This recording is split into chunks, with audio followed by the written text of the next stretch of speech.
I wanted to ask the team if they would like to pick one highlight of their week that combines your love of gaming with your love of feminism. And I'm going to start with Matt.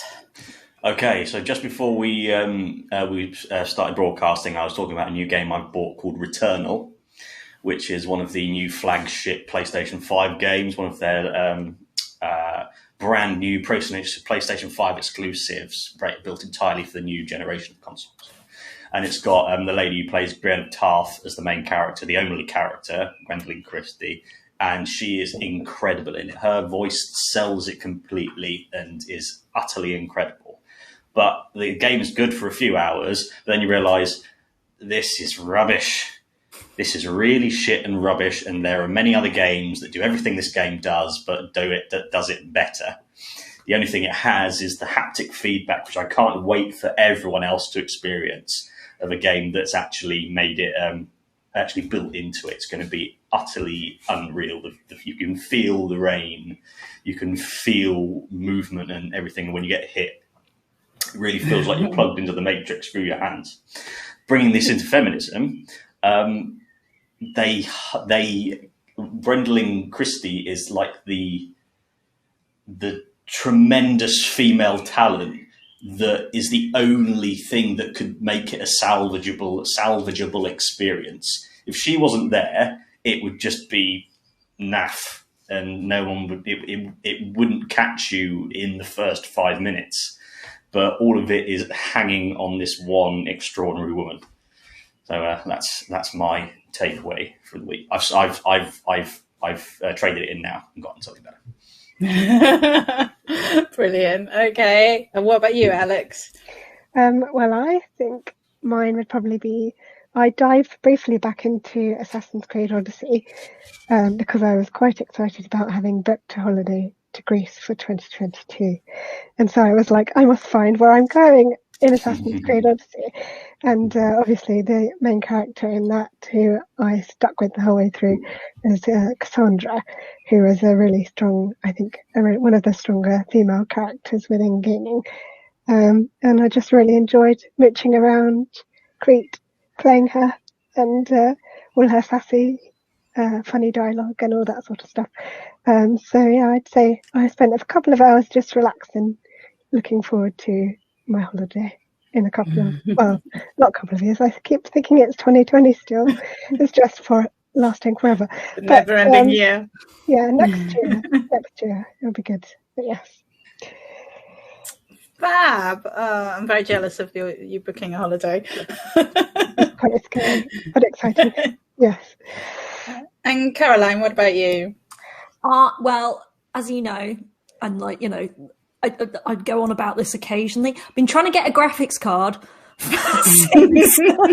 since September, essentially. I mean, I know they only came out in October, but September was when I was like, right, I'm doing the whole rig up and everything.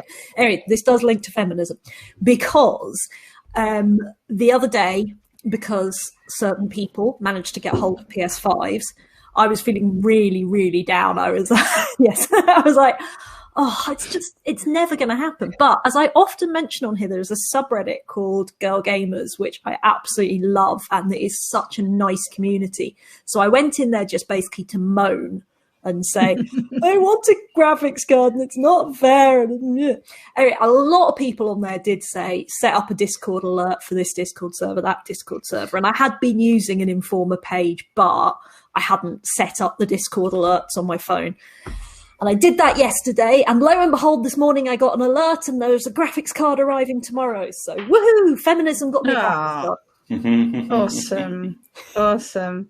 Well, yeah, I feel like I need to mention the elephant in the room now then, which was that I managed to acquire 2 PS5s yesterday in a fit of enthusiasm and excitement. And we managed to get the digital version, and we didn't realize that then the disc version was coming up second. So then we tried to get the disc version and ended up getting both.